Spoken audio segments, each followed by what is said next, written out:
Hi అండి, దమ్ బిర్యానీ తినాలనిపిస్తుంది కానీ చేసుకునేంత టైం లేదు కదా. ఈ రోజు అయితే సింపుల్ గా టేస్టీగా రొయ్యల్ బిర్యానీని ఎలా చేసుకోవాలో చూపించబోతున్నాను. ఈ రోజు మార్కెట్కి వెళ్తే మా వారికి అయితే రొయ్యలు కనిపించాయంట. 300 కేజీ తీసుకుని అయితే వచ్చారు.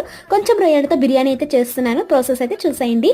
ప్యాన్ లో కొంచెం ఆయిల్ వేసేసుకొని మసాలా దినుసులు, ఉల్లిపాయ ముక్కలు వేసుకొని బాగా ఫ్రై అయిన తర్వాత 3 పచ్చిమిరపకాయలు అలానే అల్లం వెల్లుల్లి పేస్ట్ వేసుకొని పచ్చివాసన పోయేంత వరకు ఫ్రై చేసుకోవాలి. ఇందులోని చిన్నగా కట్ చేసుకున్న టొమాటో ముక్కలు వేసుకొని అలానే రుచికి సరిపడా సాల్ట్ వేసుకొని కొంచెంసేపు మగ్గించుకున్నాక రొయ్యలను అయితే వేసేసుకోవాలి. రొయ్యలను అయితే కాసేపు ఇలా ఫ్రై అయితే చేసుకోవాలండి. పసుపు వేసేసి అందులో ఉన్న వాటర్ అంతా బయటకు వచ్చేంత వరకు ఫ్రై చేసుకున్నాక మసాలాలు అయితే యాడ్ చేసుకోవాలి. 1 table spoon garam masala, chicken masala, biryani masala, కొంచెం కారం వేసుకొని ఒకసారి బాగా కలుపుకున్నాక కరివేపాకు కూడా వేసేసుకోవాలి. అలానే ఒక చిన్న గ్లాస్ తోని వాటర్ వేసుకొని మసాలాలన్నీ కలిసేంత వరకు రొయ్యలకి బాగా పట్టించాలి. ఇప్పుడు ముందుగా కట్ చేసి పెట్టుకున్న పుదీనా, కొత్తిమీర వేసేసుకొని 1.5 గ్లాస్ అయితే బాస్మతి రైస్ వేసుకున్నాను. దానికి 3 గ్లాసులు వాటర్ అయితే యాడ్ చేసుకున్నాను అనమాట. ఇక కొంచెం ఉప్పు అలానే నిమ్మకాయ పిండేసుకొని మూత పెట్టుకొని ఒక 10 నిమిషాల పాటు మగ్గించుకుంటే బిర్యానీ అయితే రెడీ అయిపోతుంది.